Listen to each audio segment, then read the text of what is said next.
खूप खूप धन्यवाद धम्मचारिणी वज्रजया.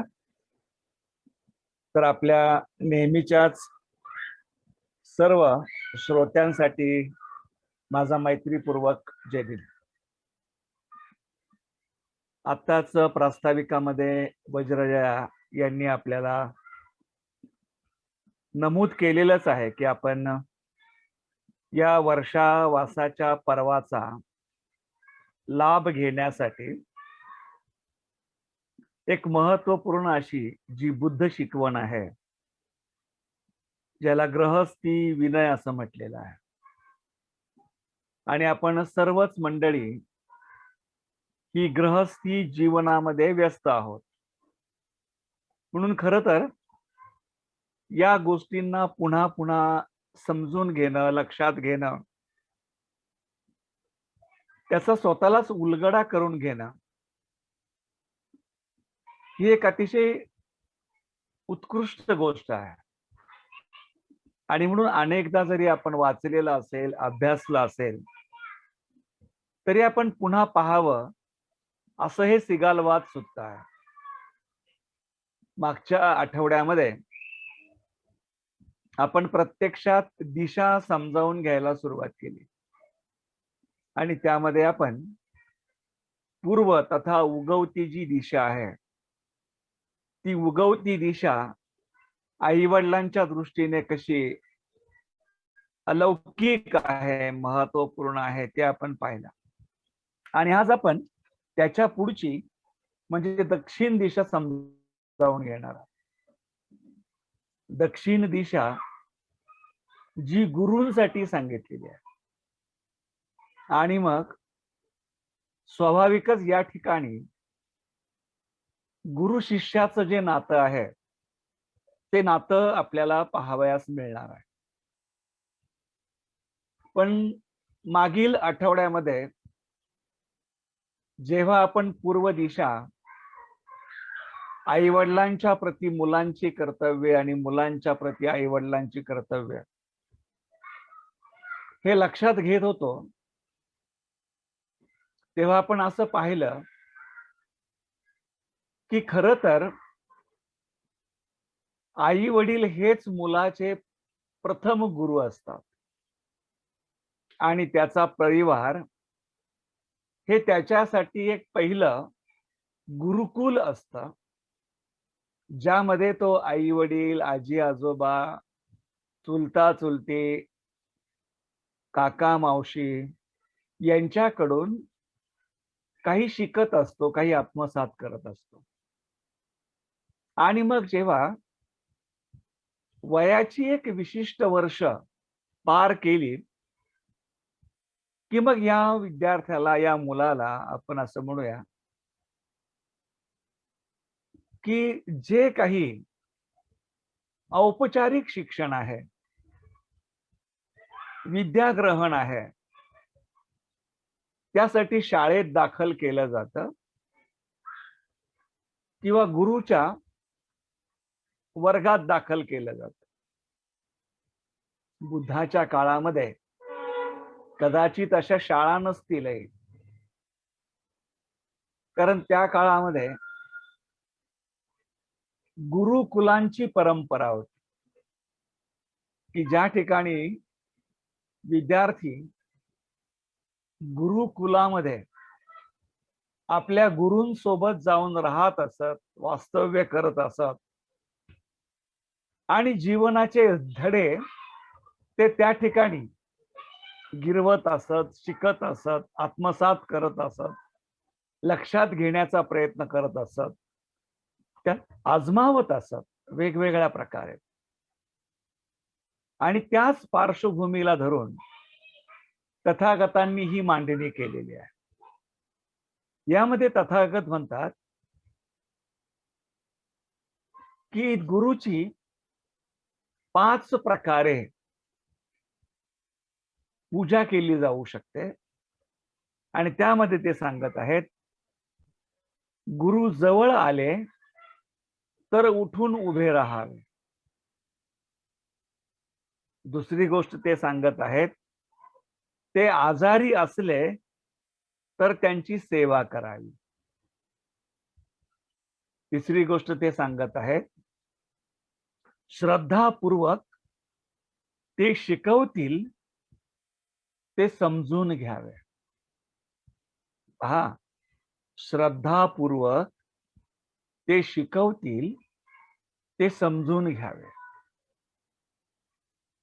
त्यांचे काही काम पडल्यास, म्हणजे गुरूंचे काही काम पडल्यास ते करावे.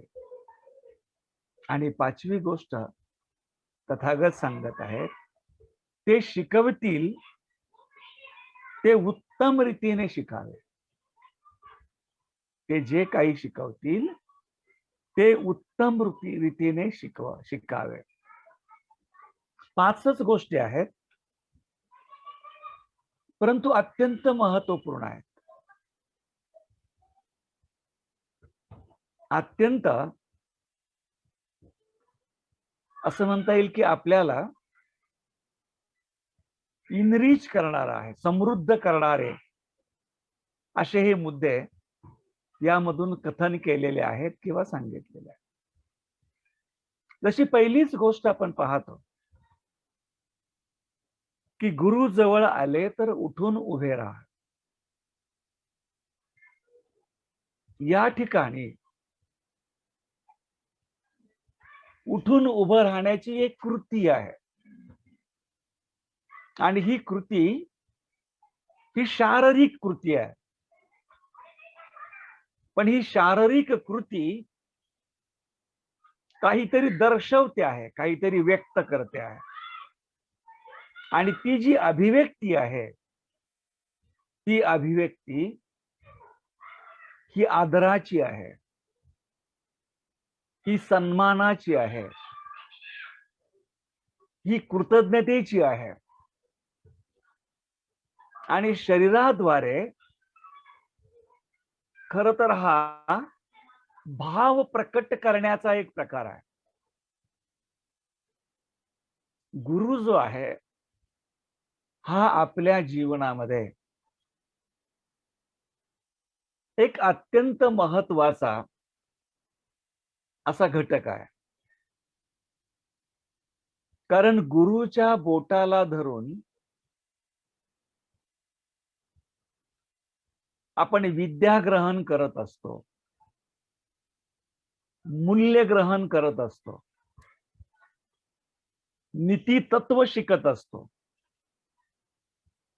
आणि त्या दृष्टीने आपला गुरु हा आपल्यापेक्षा वयाने मोठा असतो, तो अनुभवाने श्रेष्ठ असतो, तो त्याच्या स्वतःच्या आचरणाने समृद्ध असतो. आणि अशा या विविध गुणांनी समृद्ध असणाऱ्या आपल्या गुरुच्या प्रती आपल्या हृदयामध्ये सन्मान असणं,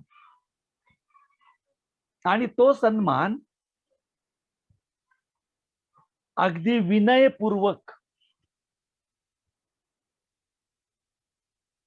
अभिव्यक्त करणं, आणि ती अभिव्यक्त करण्याची जी पद्धती आहे, जी तऱ्हा आहे, ती म्हणजे आपले गुरु आपल्याला दिसल्यानंतर, आपले गुरु आपल्या जवळ आल्यानंतर, किंवा आपण आपल्या गुरूंच्या जवळ गेल्यानंतर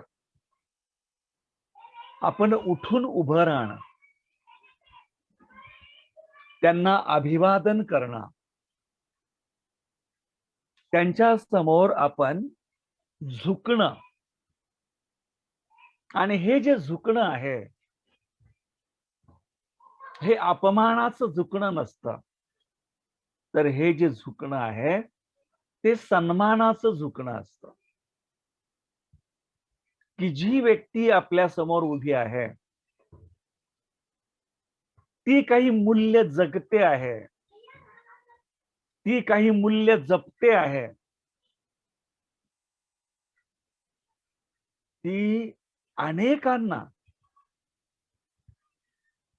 विद्या, जीवनाचे कला कौशल्य शिकवून मूर्त रूप देत आहे, अशी व्यक्ती ही खरं तर एक शिल्पकार आहे. कारण जेव्हा एखादा विद्यार्थी हा पहिल्या वर्गात दाखल होतो, तेव्हा तो अगदी चिखलाच्या गोळ्यासारखा असतो. तो अनेक गुरूंच्या तालमीतून पुढे जातो आणि अनेक गुरूंनी केलेल्या प्रक्रियेच्या माध्यमातून तो एक उत्कृष्ट असा, मूल्यवान असा व्यक्ती बनतो. आणि हे सर्व श्रेय जरी त्याचं असलं तरी त्याला जीवनाची दिशा, जीवनाचा उद्देश, जीवनाचा हेतू, जीवन मार्ग शिकवणाऱ्या आणि स्वतःच्या उदाहरणातून दाखवणाऱ्या शिक्षकाचं मोल हे अतिशय महत्वाचं आहे, अतिशय श्रेष्ठतम असं आहे. आणि म्हणून गुरुच्या प्रती यथायोग्य आदर असणं, त्यांचा मान राखणं, त्यांच्या प्रतीची कृतज्ञता बाळगणं आणि त्यासाठी आपण ते असल्यानंतर, ते जवळ आल्यानंतर त्यांना अभिवादन करणं, त्यांना नमन करणं, उठून उभं राहणं, आदर करणं हे अतिशय आणि अतिशय महत्वाचं असतं. हा आदर किंवा ही आदर भावना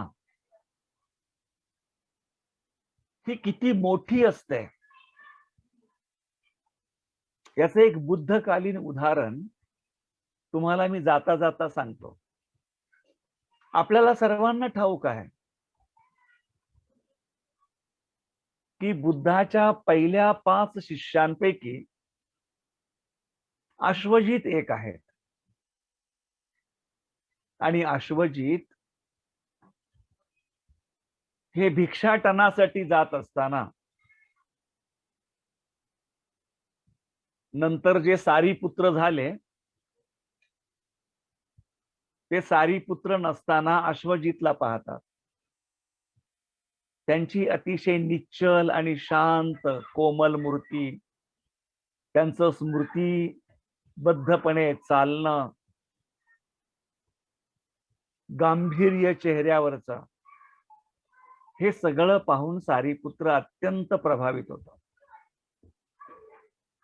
आणि मग सारीपुत्र धावत जाऊन अश्वजितांना थांबवतात, चौकशी करतात, त्यांच्या गुरुविषयी विचारतात. आणि मग ते त्यांच्या दुसऱ्या बंधू मित्रासह बुद्धाकडे येतात आणि दोघंही बुद्धाचे शिष्य बनतात. जे बुद्धाचे सरसेनापती म्हणजे सारीपुत्र आणि मोगललॅन म्हणून ओळखलं जातं. परंतु या सारीपुत्राच्या हृदयामध्ये जेवढी भक्ती उत्कट, जेवढी श्रद्धा उत्कट ही तथागतांच्या प्रती होती, तेवढीच उत्कट श्रद्धा आणि भक्ती ही अश्वजितांच्या प्रती होती. म्हणून सारीपुत्र आणि मोगललान हे जरी बुद्धाचे सरसेनापती झाले तरी असं म्हणतात की जिथे कुठे सारीपुत्र आणि अश्वजित एकत्र येत असत, सर्वप्रथम आपल्या जागेवर स्थानापन्न होण्यापूर्वी सारीपुत्र जाऊन अश्वजितांना अभिवादन करत असत. असंही सांगितलं जातं की सारीपुत्राची ती भक्ती एवढी होती ज्यांच्यामुळे आपल्याला बुद्धासारखे महान गुरु मिळाले, त्या अश्वजितांच्या प्रती. तर म्हणतात अश्वजित ज्या प्रदेशात राहत असतील तिकडे पाय करून देखील सारीपुत्र झोपत नसत. म्हणजे जिकडे बुद्ध असतील, बुद्ध हे सुद्धा गुरुच होते, त्यांच्या प्रतीच्या उटकत आदराप्रती लोक तसे वागत असत. एवढा मोठा प्रचंड आदर ओलावा सारीपुत्रांनी संपूर्ण हयातभर जपला आणि जगला. म्हणून गुरुच्या प्रतीचा कृतज्ञतेचा भाव आदर आणि विनयाचा भाव हा सर्वात महत्वाचा आहे. दुसरी गोष्ट ते म्हणतात, ते आजारी असले तर त्यांची सेवा करावी. अर्थात हे तर प्रत्येक शिष्याचं कर्तव्य आहे. कारण आपला गुरु हा आपल्या जीवनामध्ये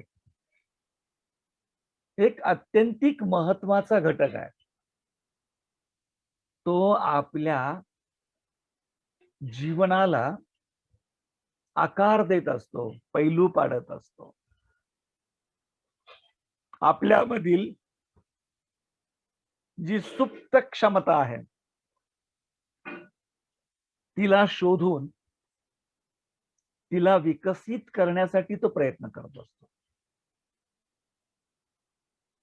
जे काम सहजासहजी आपल्या पालकांना साध्य होत नाही ते काम आपले गुरु करत असतात. ते आपले मित्रही असतात, ते आपले मार्गदातेही असतात, ते आपले कल्याण मित्रही असतात. आणि अशा वेळेस जर त्यांना काही कमी जास्त झालं, जर ते आजारी पडले, तर त्यांची सेवा करणं हे खरं तर एक शिष्य म्हणून आपलं त्यांच्या प्रतीचं ते कर्तव्य आहे. आणि म्हणून जर आपल्या गुरुला काय आजारपण आलं, काही पीडा उत्पन्न झाली, तर त्या काळामध्ये आपण निश्चितपणे त्यांची विचारपूस केली पाहिजे, सेवा सुश्रुता केली पाहिजे, त्यांना औषध पाणी आणून दिलं पाहिजे. जे आपल्याला शक्य असेल ते सर्व आपण आपल्या गुरुच्या प्रती करण्याचा प्रयत्न केला पाहिजे. तिसरी गोष्ट ते म्हणतायत, श्रद्धापूर्वक ते शिकवितील ते समजावून घ्या. श्रद्धापूर्वक ते शिकवितील ते समजावून घ्या. या ठिकाणी एक अतिशय महत्वाची गोष्ट आहे. श्रद्धा हा शब्द वापरलेला आहे. आणि श्रद्धा जी आहे ही एक प्रकारची ओढ आहे. एखादी गोष्ट शिकण्याची, जाणण्याची, समजून घेण्याची, आत्मसात करण्याची ती एक ओढ आहे आपली. जशी भक्ती उत्कट असते आणि ही ओढ आपल्याला आपल्या शिकण्याप्रतीची आवड आणि शिकण्यासाठी आपल्यामध्ये आवश्यक असणारी जी ग्रहणशीलता आहे ती ग्रहणशीलता दर्शवते. आणि म्हणून जेव्हा आपण शिकण्याच्या प्रक्रियेत असतो तेव्हा आपण ग्रहणशील असणं हे अतिशय आणि अतिशय महत्वाचं असतं. आणि ग्रहणशील असणं म्हणजे आपण पूर्णपणे रिते असणं, एम्प्टी, आणि आपण पूर्णपणे खुले असणं, ज्याला आपण ओपननेस म्हणतो. बऱ्याचदा शिकण्याच्या प्रक्रियेमध्ये ग्रहणशीलतेच्या आणि खुलेपणाच्या अभावामुळे आपण शिकूच शकत नाही किंवा आपल्याला शिकता येत नाही. आपण फक्त ऐकतो आणि त्या ऐकल्यामुळे आपल्याला फक्त शब्द समजतात. शब्दांचा सार, शब्दांचा अर्थ याचं आपल्याला आकलन होत नाही. म्हणून जसे कबीर म्हणतात ना, शब्द बिचारे क्या करे, अर्थ न जाने कोई, अर्थ बिचारे क्या करे, धारण करे ना कोई. म्हणून महत्वाची गोष्ट आहे, आपण ग्रहणशील असणं म्हणजे रिकाम असणं. ग्रहणशील असणं म्हणजे खुलं असणं. आणि रिकामेपणाने आणि खुलेपणाने श्रद्धे पोटी आपण आत्मसात करणं. जे जे आपले गुरु शिकवतील ते ग्रहण करणं. आपल्याला त्या भिक्षूची आणि त्याच्या शिष्याची आणि त्या भरलेल्या कपाची गोष्ट आठवत असेल. एक म्हातारा भिक्षू असतो आणि तो बिचारा एका विहारात राहत असतो.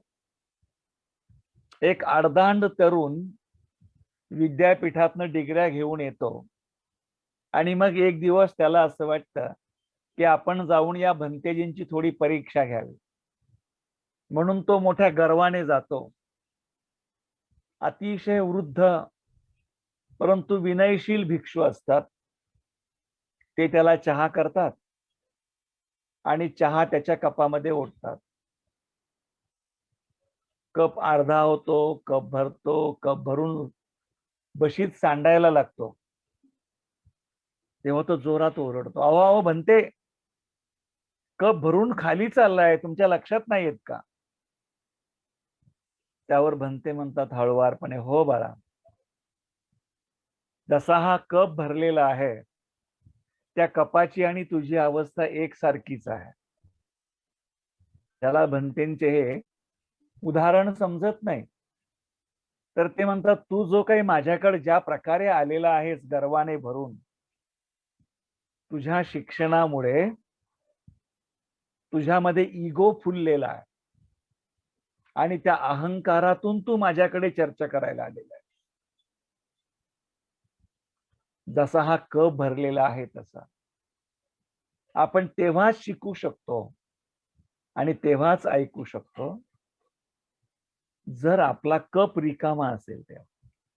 आणि म्हणून बऱ्याचदा जेव्हा आपण काही नवीन शिकण्याच्या प्रयत्नात असतो तेव्हा आपल्याला आपलं जुनं जे काही आठवतंय, जे काही माहिती असेल, जे काही आत्मसात केलेलं असेल ते आपल्याला बाजूला सारता आलं पाहिजे, बाजूला ठेवता आलं पाहिजे. कारण तरच आपण नवीन ग्रहण करू शकतो.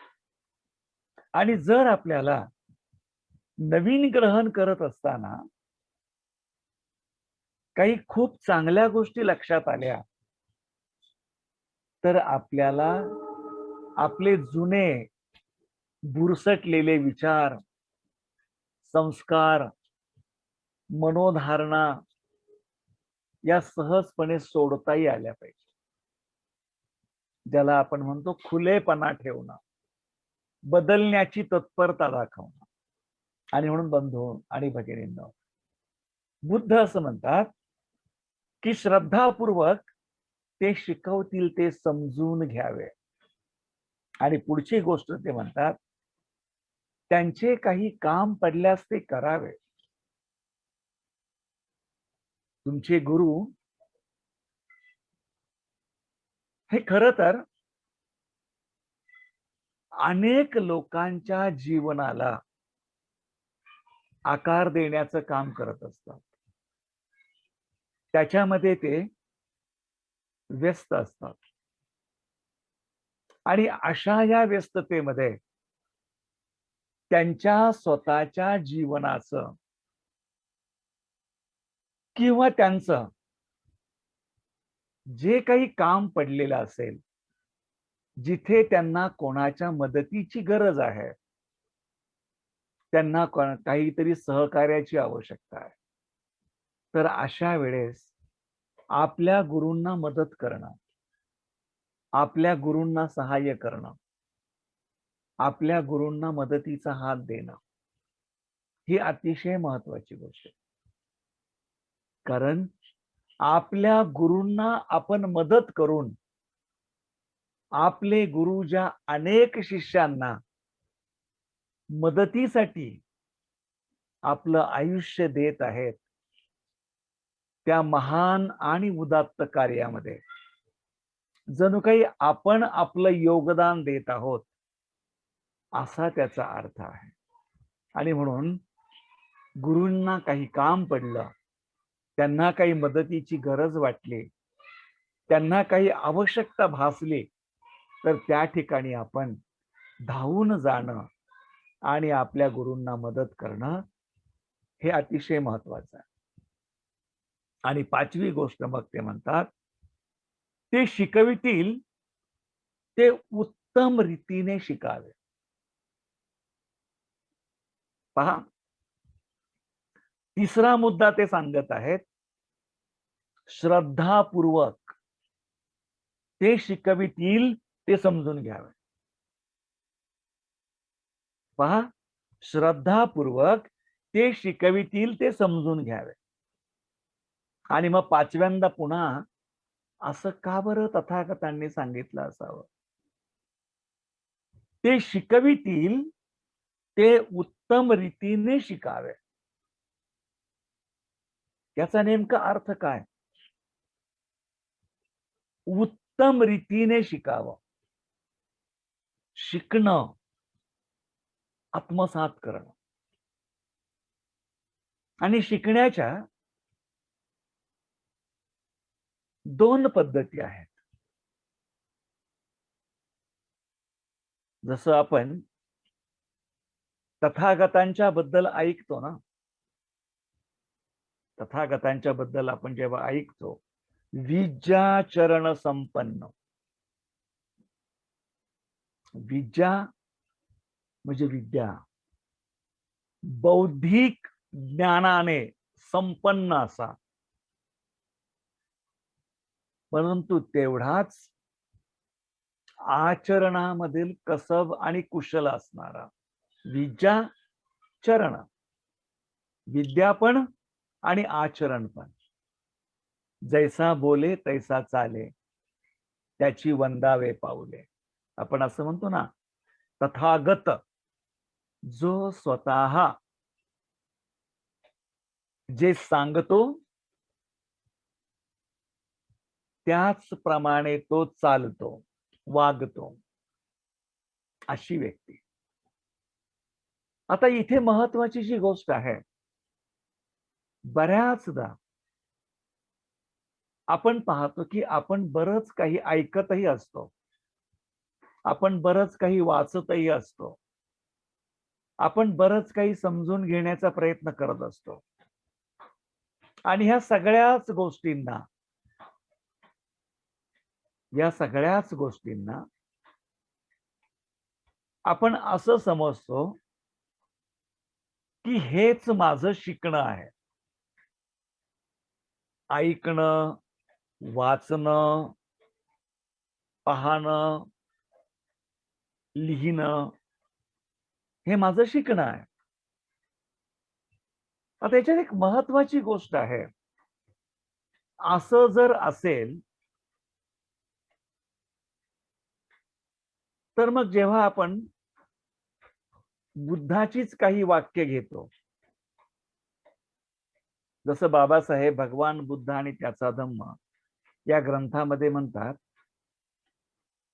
की या पृथ्वीवरील माणूस आणि माणसाची असणारं कर्तव्य हाच बुद्धाच्या धम्माचा पाया आहे आणि तेच बुद्धाच्या धम्माचं प्रथम अधिष्ठान आहे.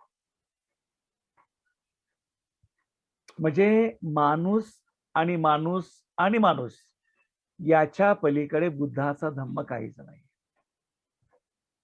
केंद्रच माणूस आहे. आणि मग माणसाचं दुःख आणि माणसाची दुःखमुक्ती एवढ्यासाठी सांगितलेली शिकवण हाच बुद्धाचा समस्त धम्म आहे. हे आपण कितीतरी वेळा ऐकतो ना, पाठ करतो आपण. पण जेव्हा माणूस म्हणून आपण दुसऱ्या माणसाशी व्यवहार करतो, तेव्हा आपण हे सूत्र, हे तत्व, हा सिद्धांत का विसरतो? ज्या गोष्टी कोणी आपल्याशी केल्या किंवा आपल्या सोबत घडल्या, तर आपल्याला पीडा होईल, आपल्याला दुःख होईल. म्हणून त्या गोष्टी आपण इतरांसोबत करू नये, इतरांशी करू नये. असं का बरं माणसाला वाटत नाही? का बरं एक माणूस दुसऱ्या माणसाशी अनुचित व्यवहार करून मानवी दुःखाचं कारण ठरतो? आपल्याला शब्द समजले नाहीत म्हणून, की शब्दाचा अर्थ समजला नाही म्हणून? आपण म्हणतो की बुद्ध असं म्हणतात की माणसाला अनित्यतेच्या दुःखापेक्षा जे नित्य आहे त्याला जे अनित्य आहे त्याला नित्य मानून जगण्यामुळे जास्त दुःख होत. मग आपण काय शिकण्यामध्ये कमी पडतो आणि का कमी पडतो? सकाळी सूर्य उगवतो, संध्याकाळी सूर्य मावळतो. सूर्यामुळे सकाळी प्रकाश पडतो, दिवस उजाडतो, उजेड होतो. रात्र, सूर्य मावळतो, अंधार होते, रात्र होते. सकाळी फुल उमलतं, दुपारी कोमेजतं, संध्याकाळी सुकून जातं, सकाळी सडून जातं. हे जे चक्र आहे, हे चक्र आपल्या डोळ्यात बोट घालून सांगत असतं की सर्व क्षणभंगूर आहे, सर्व अनित्य आहे, सर्व बदलणार आहे. आपल्या मनगटावरचं घड्याळ, आपल्या मोबाईल मधलं घड्याळाचे काटे क्षणाक्षणाला पुढे धावून हे सांगत असतात, गेल्याला क्षण, गेल्याला मिनिट, गेलेला तास हा कितीही मोठी किंमत देऊन परत आणता येणार नाही. जो गेला तो गेला. मग काय अशी कुठली गोष्ट आहे की जिच्या अभावामुळे मनुष्य मात्र शिकू शकत नाही? कधी कधी असं म्हटलं जात की शिकत असताना, ग्रहण करत असताना जर माणूस बुद्धी आणि भावना या दोघांच्या समन्वयाने शिकला तर त्याला सत्याची उकल व्हायला वेळ लागणार नाही. परंतु माणूस जेव्हा शिकण्याच्या धडपडीत असतो तेव्हा त्याचं स्वतःच्याच भावनिक अंगाशी फारकत झालेली असती आणि तो केवळ एखाद्या गोष्टीला बुद्धीने समजण्याचा, जाणण्याचा, ग्रहण करण्याचा प्रयत्न करत असतो. आणि म्हणून बंधू आणि भगिनींनो, या ठिकाणी ते म्हणतात की आपले गुरु जे काही शिकवतील ते उत्तम रीतीने शिकावे. आणि उत्तम रीतीने शिकावे म्हणजे शिस्तबद्ध पद्धतीने स्वतःच्या बुद्धी आणि भावना या दोघांचा संगम, समन्वय करून शिकावं. म्हणजे ते तत्व, ते सिद्धांत, ती मूल्य, त्या बाबी आपल्याला पूर्ण अर्थाने आकलन होतील, त्यांचा पूर्ण अर्थाने उलगडा होईल. त्या गोष्टी आपल्याला पूर्णतः सुस्पष्टपणे उमगतील, समजतील. तर ह्या 5 गोष्टी शिष्याने गुरुच्या प्रती राखायच्या आहेत, पाळायच्या आहेत. आणि मग तथागत म्हणतात, जर का आपण असं केलं तर मग पुढे गुरु 5 प्रकारच्या गोष्टींनी शिष्यावर अनुग्रह करत असतो. हे रेसिप्रोकल आहे, देवाणघेवाणीचं नातं. आणि त्यामध्ये ते म्हणतात, पुन्हा आपण लक्षात घेऊया, सगळ्या ज्या 5च्या 5 गोष्टी ज्या आहेत त्या समजून घेण्याचा प्रयत्न करू. ते म्हणतात, चांगला आचार शिकवितात. आपले गुरु आपल्याला चांगला आचार शिकवितात. दुसरी गोष्ट, चांगल्या रीतीने कला कौशल्य शिकवितात. तिसरी गोष्ट, जे काही त्यांना देता येत असेल तेवढे सारे शिष्याला शिकवितात. हातचं राखून काहीही ठेवत नाही. आपल्या आप्त मित्रांमध्ये त्याची स्तुती करतात. आणि 5वी गोष्ट, ते असं म्हणतायत, त्याला कोठे गेला तरी पोटा पाण्यासाठी अडचण राहू नये किंवा पडू नये अशी विद्या शिकवतात. कुठेही गेला आपला शिष्य तर तो उपाशी राहू नये अशी विद्या ते शिकवतात. 5ही गोष्टी अतिशय महत्वाच्या आहेत. आपल्याला जेवढं जमेल तेवढं या आजच्या वेळात आपण संपवण्याचा प्रयत्न करूया. अतिशय महत्वाची गोष्ट आहे, चांगला आचार शिकवितात. आचार हा जीवन व्यवहाराशी निगडीत असणारा अत्यंत महत्वाचा भाग आहे. अनेक लोकांना शाळेमध्ये, महाविद्यालयामध्ये, विद्यापीठामध्ये उत्तम प्रकारचं शिक्षण मिळतं. पण उत्तम प्रकारचं शिक्षण, ज्याला आपण अकॅडमिक नॉलेज म्हणूया, व्यावहारिक ज्ञान पोटा पाण्याच्या खळगी भरण्यासाठी मिळालेल्या ज्ञानापलीकडे जीवन व्यवहार, आचार हा सर्वात महत्वाचा भाग आहे. आणि हा जो आचार आहे हा माणसाला तालमीमधून मिळणं हे अतिशय आवश्यक आहे. कारण आपण पाहतो, बऱ्याचदा माणसं आचारामध्ये कमी पडतात, व्यवहारामध्ये कमी पडतात. आणि आपल्याला माहित आहे की स्वाभाविक आहे. कारण माणसाला आपल्या जीवनाचं एक लक्ष असतं, एक ध्येय असतं, आणि त्याला एवढंच वाटत असतं की ते ध्येय पूर्ण करणं हेच माझं जीवन आहे. ज्याला आजकालच्या कॉर्पोरेट जगामध्ये टार्गेट म्हणतात.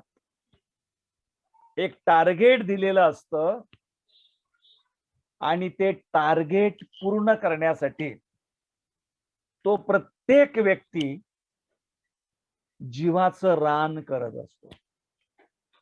मग ते टार्गेट पूर्ण करण्यासाठी तो कोणत्या शिडीवरून वर जातो, आणि शिडीवरून वर जात असताना तो खाली किती लोकांना चेंगरून वरती जातो याचं त्याला भान नसतं.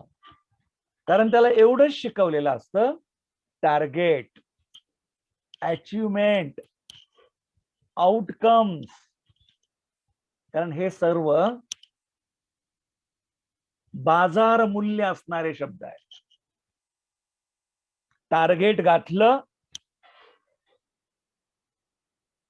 तर प्रमोशन मिळेल, हे अचीव केलं पॅकेज मध्ये एवढ्या लाखाची वाढ होईल. ते आउटकम दिलं, अजून काही तुला इन्सेंटिव्ह मिळेल, भत्ता मिळेल, अमुक मिळेल. आणि मग आपण पाहतो बऱ्याचदा की या उंदीर स्पर्धेमध्ये मनुष्य आई वडिलांच्या प्रती असणारी कर्तव्य, बायको मुलांच्या प्रती असणारी कर्तव्य, स्वतःच्या प्रती असणारी कर्तव्य, आपण सगळंच विसरून जातो. माणूस आहोत हेच विसरून जातो, कारण मुळात आपणच एक मशीन बनतो. आणि या यांत्रिक जीवनामध्ये आपल्याला जेव्हा माणूस पण माणसाचा चेहरा आपण हरवून बसतो, तेव्हा माणुसकीचे आचार व्यवहार सुद्धा आपण धाब्यावर ठेवतो. आणि म्हणून खरं तर आपल्याला आपल्या जीवनामध्ये माणूस म्हणून समृद्धता प्राप्त करण्यासाठी जे आचार व्यवहार आहेत, जीवनाचे जे व्यवहार आहेत, ते आत्मसात करता आले पाहिजे. तसं मी मागीलही वर्गात सांगितलं की आई वडील हे माणसाच्या जीवनातील सर्वोच्च परमोच्च लोकोत्तर अशी दैवत आहेत की त्या आई वडिलांच्या मुळे आपल्याला हे जीवन लाभलेलं आहे. आणि म्हणून खरं तर त्या आई वडिलांच्या शेवटच्या श्वासापर्यंत सर्वप्रथम त्या आई वडिलांना नमन करणं, वंदन करणं हेच प्रत्येक मुला मुलीचं प्रथम दैवत आहे, प्रथम कर्तव्य आहे. आणि हा विचार, हा आचार, हा खरं तर नव्या पिढीला शिकवला पाहिजे, तो गळी उतरवला पाहिजे, तो एक प्रकारे अंगीकारता आला पाहिजे. आप्तेष्टांच्या प्रती आपलं कर्तव्य, नात्यांच्या प्रती आपणार असणारं कर्तव्य, या ज्या गोष्टी आहेत जीवनामध्ये मनुष्य हे विसरून चाललेलं आहे. आणि त्यामुळे आपल्याला पाहायला मिळतं की माणसाचं जे जीवन आहे ते जीवनच एक यांत्रिक बनलेलं आहे.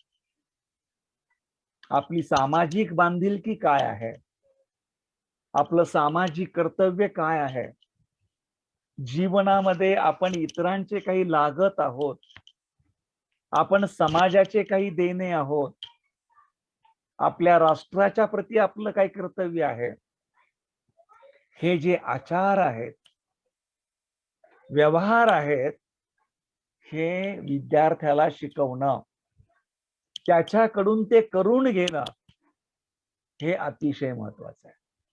आणि या गोष्टी ज्याला आपण मूल्य असं म्हणतो, व्हॅल्यूज असं म्हणतो, की हे व्हॅल्यूज खऱ्या अर्थाने विद्यार्थ्याला त्याच्या जीवनात जगता आले पाहिजे.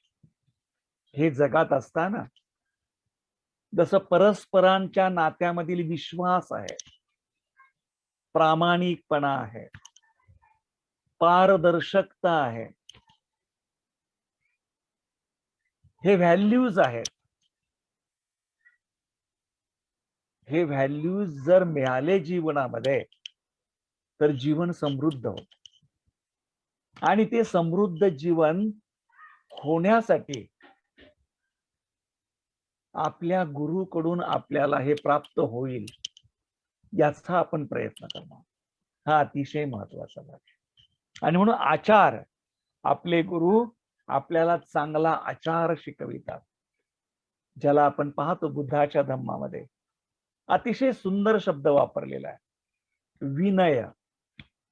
आणि या विनयामध्ये खर तर एका माणसाने दुसऱ्या माणसाशी कसं वागावं ह्या व्यवहाराची सूत्रबद्ध मांडणी केलेली आहे. आणि त्याला सुंदर नाव दिलेलं आहे विनय. हा विनय जो आहे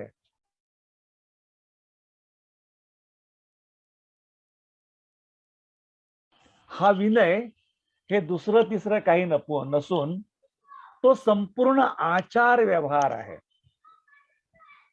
तो संपूर्ण आचार व्यवहार आहे. आणि त्या आचार व्यवहाराला आपल्याला आपल्या जीवनामध्ये उतरवायचा आहे, आणायचा आहे. आणि त्या दृष्टीने आपल्याला तो प्रयत्न करायचा आहे. ही अतिशय महत्वाची गोष्ट आहे. दुसरी गोष्ट ते म्हणतात, चांगल्या रीतीने कला कौशल्य शिकवितात. अतिशय महत्वाची गोष्ट आहे. याच्यामध्ये फोड केलेली आहे. कला कौशल्य हे वेगळं केलेलं आहे आणि विद्या हे पण वेगळं केलेलं आहे. अगोदरच्या याच्यातही मी सांगितलेलं आहे, कला कौशल्य आणि कला कौशल्याचं मानवी जीवनामध्ये अतिशय मोठं महत्व आहे. त्याला अति महत्वाचं असं स्थान आहे. त्याचं कारण आहे की माणसाच्या यंत्रयावत आणि शुष्क जीवनामध्ये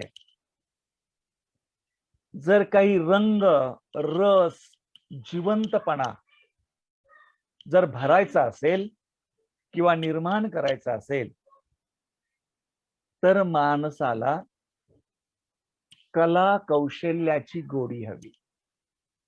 आणि कला कौशल्य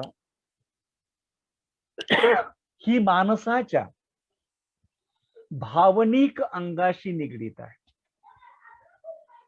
खरं तर कला कौशल्य ही माणसाच्या मानसिक आणि भावनिक अंगाचा आविष्कार किंवा अभिव्यक्ती व्यक्त करत असतात. जर आपण एखादी दर्जेदार चित्र पाहतो, एखादं आपण दर्जेदार गीत ऐकतो, एखादं आपण दर्जेदार नृत्य पाहतो, जेव्हा आपण हे सगळं पाहत असतो, ऐकत असतो, तेव्हा नृत्य सादर करणारी ती नृत्यांगना किंवा नर्तक हा त्याचं संपूर्ण अस्तित्व एकवटून ते कौशल्य सादर करत असतो. जेव्हा आपण पाहतो की जो चौरसिया परिवार आहे ते जेव्हा बासरी वाजवतात किंवा पंडित झाकीर हुसेन हे जेव्हा तबला वाजवतात तेव्हा त्या तबल्यावरती त्यांची थर्रकन एक प्रकारे फिरणारी जी बोट आहेत त्याच्यामधून बाहेर पडणारे जे सप्त सूर आहेत ते समोर बसलेल्या हजारो लोकांच्या हृदयाची तार छेडत असतात. एवढी ताकद, एवढं सामर्थ्य त्या कलेमध्ये आहे. मग कुणी विणा वाजवत असेल, कुणी सतार वाजवत असेल, कुणी सुंदर कोकिळ्याच्या गळ्यातून गीत गात असेल, परंतु ते गीत गाणं ही सुद्धा एक भक्ती आहे. भक्तीचा तो आविष्कार आहे आणि त्या दृष्टीने ते गीत खूप मोठं आहे. कारण त्या गीतामध्ये एक सामर्थ्य आहे, त्या गीतामध्ये एक ताकद आहे आणि ती जी ताकद आहे ती ताकद माणसाच्या मनाला आल्हाद, माणसाच्या मनाला आनंद देणारी अशी ती बाब आहे.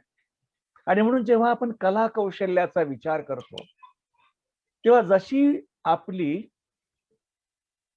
बुद्धिमत्ता ही गरज आहे ज्ञानासाठी, ज्ञान साधना, तशीच आपल्या ही भावनांची साधना ज्याच्यामधून मनुष्य एक प्रकारे स्वतःच जीवन सुदृढ बनवत असतो.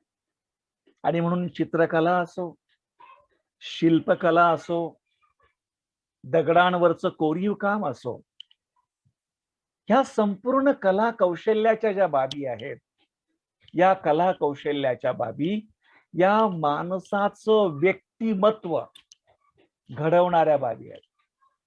बऱ्याचदा आपण वेगवेगळ्या ठिकाणी जाहिराती ऐकतो, वेगवेगळ्या ठिकाणी जाहिराती पाहतो. कशाच्या? कोणत्या? तर पर्सनॅलिटी डेव्हलपमेंटच्या जाहिराती, व्यक्तिमत्व विकास. म्हणजे खऱ्या अर्थाने आपल्यामध्ये दडलेल्या सुप्त गुणांना चालना देऊन, आपल्यामध्ये असणाऱ्या दबलेल्या भावनांना मोकळं करून, आपल्याच मधला जो क्षमतेचा भाग आहे त्याला विकसित करून आपल्याला परिपूर्ण विकसित माणूस बनवणं. आणि त्यासाठी आपण हजारो रुपये देतो. कारण आपल्याला आपलं व्यक्तिमत्व, आपला स्वभाव, आपल्या कमी, आपल्या सबळ बाजू, आपली सुप्त क्षमता याची ओळख नसते. त्या आपल्यासाठी अननोन असतात. आणि तेच व्यक्तिमत्व विकासाच्या शिबिरामध्ये आपल्या मुलाखतीच्या माध्यमामधून, आपल्याशी चर्चेच्या माध्यमामधून, आपल्याशी खेळण्याच्या माध्यमामधून या सुप्त गोष्टी शोधल्या जातात. आणि त्या सुप्त गोष्टींवरती एक प्रकारे कार्य केलं जातं. आणि त्याच्यातून आपल्या व्यक्तिमत्वाला विकसित केलं जातं. पण जर आपल्याला चांगल्या कल्याण मित्राच्या स्वरूपामध्ये, चांगल्या मित्राच्या स्वरूपामध्ये जर उत्कृष्ट गुरु भेटला आणि त्या उत्कृष्ट गुरुने जर कला कौशल्याच्या माध्यमातून वेगवेगळ्या तंत्राचा वापर करून जर आपल्या निकोप विकासाला सहाय्य केलं, मदत केली, तर त्याच्यामधून एक सुदृढ व्यक्तिमत्व उमलू शकतं, फुलू शकतं, विकसित होऊ शकतं. आणि म्हणून या ठिकाणी बुद्ध म्हणतात की जसे गुरु तुम्हाला चांगला आचार देऊ शकतात, तसेच आपण हेही पाहतो की गुरु जे आहेत ते गुरु तुम्हाला चांगल्या प्रकारे कला कौशल्य शिकवून एक प्रकारे तुमच्या व्यक्तिमत्वाची सर्वांगीण वाढ करायला, तुमच्या व्यक्तिमत्वाला परिपूर्ण करण्यासाठी तुम्हाला मदत करू शकतात. आणि म्हणून जीवनामध्ये रसिकता, कला कौशल्य या गोष्टींची आवड असणं, नसेल तर ती आवड निर्माण करणं आणि थोडाफार वेळ काढून त्या आवडीमध्ये आपण स्वतःला गुंतवणं, रमवणं किंवा त्याच्यामध्ये जगणं हे खरोखर अतिशय महत्वाचं आहे. तिसरी गोष्ट ते सांगत आहेत की जे काही त्यांना येत असेल ते सारे शिष्यांना देतात. जो खरा गुरु असतो तो कधीही कळीची विद्या चोरून ठेवत नाही. खऱ्या गुरुचं वैशिष्ट्य हेच असतं की त्याला त्याचा शिष्य हा त्याच्यापेक्षा उजवा झालेलं पाहायचं असतं.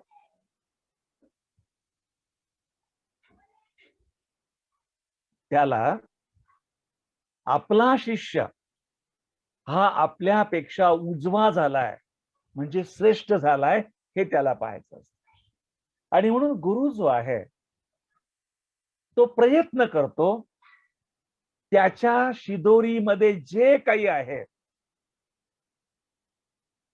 ते आपल्या शिष्याच्या पानात वाढणं. आणि बऱ्याच ज्या गोष्टी आहेत या गुरु प्रत्यक्ष आणि अप्रत्यक्षपणे त्याच्या जीवन व्यवहारामधून आपल्या शिष्यांना शिकवत असतो. गरज नाही की प्रत्येक गोष्ट जो गुरु आहे तो आपल्या शिष्यांना धडा म्हणून सांगेल आणि शिकवेल की हे असं करा, ते तसं करा, हे असं पहा, ते तसं पहा. नाही. कधी कधी पहा, तुम्हाला गंमत म्हणून सांगतो की आपण आपल्या शिक्षकांच्या सोबत, कल्याण मित्रासोबत, मित्रासोबत जेवायला बसलेला असतो.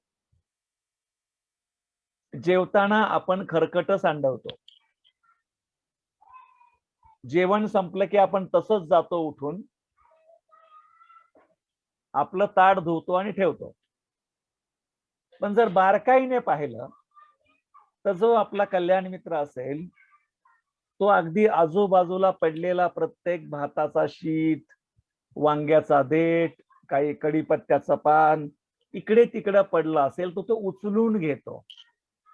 त्याच्या आजूबाजूचा परिसर पण तो स्वच्छ करतो आणि मग जाऊन तो कचरा टाकून आपलं ताट साफ करतो.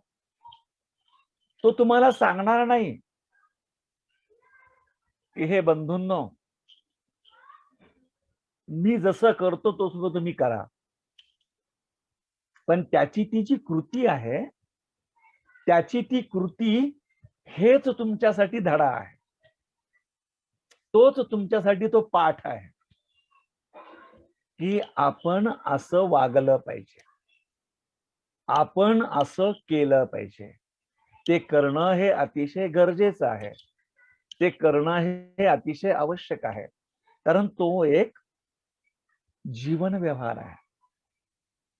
आणि म्हणून बंधू आणि भगिनींनो, आपला जो खरा गुरु असतो तो त्याच्याजवळ जे जे आहे ते प्रत्यक्ष आणि अप्रत्यक्ष पद्धतीने आपल्याला सदोदित शिकवतच असतो, देतच असतो. कारण त्याला वाटतं की जेवढं आहे तेवढं मी अगदी ओंझळ भरून भरून माझ्या शिष्यांना द्यावं आणि या ज्ञानाचा आणि या व्यवहाराचा उपयोग भरभरून माझ्या शिष्यांनी करावा. चौथी गोष्ट ते सांगत आहेत की आपला जो गुरु आहे तो आपल्या आप्त मित्रांमध्ये आपल्या शिष्याशी स्तुती करतो. खरोखरच ही महत्वाची गोष्ट आहे. स्तुती करणं म्हणजे आपल्या शिष्यांचा चांगुलपणा, त्यांचे सद्गुण, म्हणजे त्यांच्या एक प्रकारे व्यक्तिमत्वाची ओळख ही त्याच्या मित्र परिवारामध्ये करणं म्हणजे एक प्रकारे अनेक चांगल्या लोकांच्या सहवासामध्ये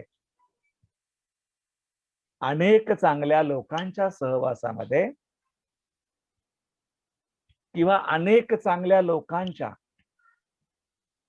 माळेमध्ये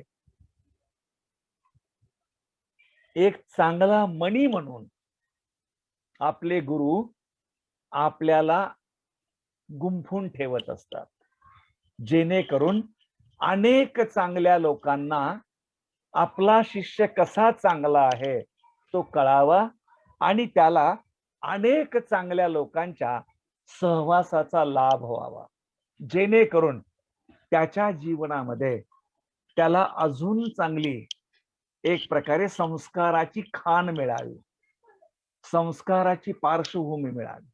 हा त्याच्यामधला एक प्रकारे गुरुचा अंतस्थ हेतू असू शकतो. आणि मग ते म्हणतात की त्याला कोठे गेला तरी पोटा पाण्याची अडचण पडू नये अशी विद्या शिकवतात. आपल्या शिष्याचा उदरनिर्वाह त्याचं जीवन जगण्यासाठी त्याला कला कौशल्य, विद्या आणि त्या विद्येच्या जोरावरती तो आपला रोजगार मिळवू शकेल याची व्यवस्था गुरु करत असतात. कारण गुरुचं काम केवळ विद्यार्थ्याला शिक्षण देणं, जीवन समजावून सांगणं एवढंच नसून त्या जीवनामध्ये समृद्धता प्राप्त करून आपल्या जीवनाला पुढे घेऊन जाण्यासाठी आवश्यक असणाऱ्या सर्व गोष्टी मिळवण्यासाठीच आवाका, योग्यता, क्षमता, कॅपॅसिटी आपल्या विद्यार्थ्याला मिळवून देणं, आपल्या शिष्याला मिळवून देणं हे गुरुचं कर्तव्य आहे. तेव्हा बंधू आणि भगिनींनो, ह्या पाचही गोष्टी छोट्या छोट्या आहेत, पण त्या गुरु शिष्याच्या नात्याचं जे चांगुलपण आहे, जी समृद्धता आहे, ती समृद्धता आपल्याला शिकवणार आहे. आजकालच्या या आधुनिक जगामध्ये गुरु शिष्याचं, मित्राचं, कल्याण मित्राचं असं नातच राहिलेलं नाही.